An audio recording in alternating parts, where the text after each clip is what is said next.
à la recherche des fèves de cacao. Histoire écrite et illustrée par Écoute mon histoire. Reste bien jusqu'à la fin. Je te poserai 3 questions. Prêt? C'est parti. Au fond d'un terrier très spécial, caché sous un grand chêne au cœur de la forêt, se trouve l'atelier du chocolat de Pâques. Cet endroit merveilleux est dirigé par 3 frères lapins, Lino, Luna et Léon. Chaque année, quand Pâques approche, ils doivent créer les plus délicieux chocolats pour les enfants du monde entier. Mais cette année, catastrophe! Il n'y a plus assez de fèves de cacao. Oh, mais vite! S'écria Luna. Il faut aller chercher les meilleures fèves du monde. En route pour la Côte d'Ivoire, le pays où l'on cultive le plus de cacao, lança Lino en attachant son petit sac à dos. À bord de leur montgolfière colorée, les 3 lapins traversent l'océan et atterrissent au cœur d'une plantation de cacaotiers. Là où les cabosses poussent sur les troncs des arbres. Mais récupérer les fèves ne serait pas de tout repos.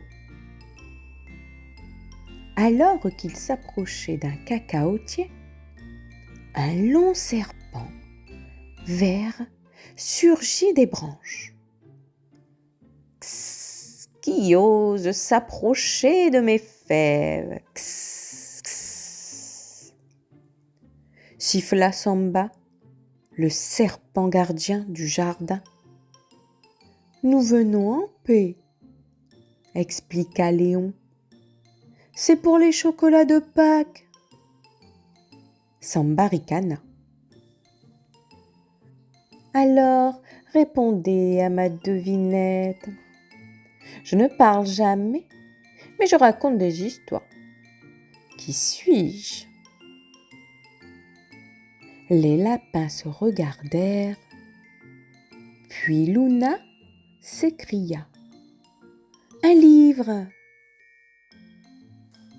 Le serpent sourit et leur laissa le passage. « Prenez ce que vous voulez, petit chocolatier. » Un peu plus loin, près de la rivière, Carlos le crocodile dormait au soleil. Les fèves de cacao étalées sur une nappe. « Ces fèves sont à moi !» grogna-t-il en ouvrant un œil. « Personne ne les touche !» « Et si on t'apprenait à faire du chocolat ?» proposa Lino. Carlos leva un sourcil. « Du chocolat ? Tu veux dire ces trucs sucrés qui font dans la bouche ?» « Exactement. Viens à notre atelier après la récolte. » Le crocodile accepta à condition d'avoir sa tablette spéciale à la fin. Dans les hauteurs d'un arbre, Pablo le paresseux dormait sur une branche, tenant une cabosse géante entre ses griffes. « Excuse-nous, Pablo, on aurait besoin de cette fève. » Pablo ouvrit lentement un œil, puis dit en bâillant. « D'accord, mais seulement si vous chantez une chanson qui parle de moi. » Et les lapins chantonnèrent.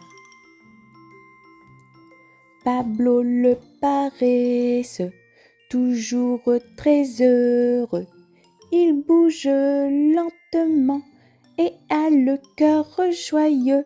La la la la la la. Pablo sourit et leur donna la cabosse. Avec leur sac rempli de précieuses fèves, les lapins prirent le chemin du retour. Dans les ateliers, tout était prêt pour la fabrication du chocolat de Pâques.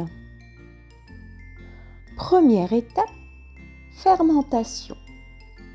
Les fèves sont placées dans des caisses et laissées à fermenter plusieurs jours.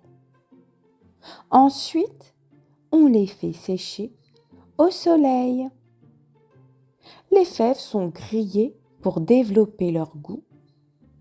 On les casse pour retirer la coque et garder le gruet de cacao. Le gruet est broyé pour obtenir une pâte appelée liqueur de cacao. On ajoute du sucre, parfois du lait, et on mélange le tout. Le chocolat est longuement brassé pour le rendre lisse. Enfin, on le coule dans des moules en forme d'œuf, de lapin ou de cloche. Carlos le crocodile mit sa toque de chef et aida à mouler un chocolat en forme de crocodile souriant, pendant que Samba et Pablo dansaient au rythme d'une musique joyeuse. Et le soir venu, les lapins, bien fatigués, observèrent leur création alignée. « Mission accomplie !» dit Luna. « Et cette année, grâce à nos nouveaux amis, le chocolat aura un goût d'aventure !» ajouta Léon. L'histoire est terminée, c'est l'heure des petites questions. Voici la première question. Dans quel pays les lapins sont-ils allés chercher les fèves de cacao? Ils sont allés les chercher en Côte d'Ivoire. Voici maintenant la deuxième question. Quel animal a posé une devinette au lapin? C'est le serpent.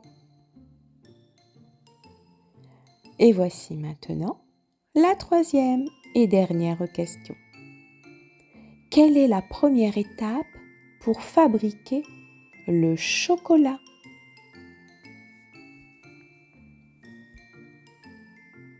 Eh bien, c'est la fermentation. Si tu n'as pas réussi à répondre à toutes les questions, ce n'est pas grave. Tu peux réécouter l'histoire ou demander de l'aide à un adulte. Je te dis à très vite pour de nouvelles aventures.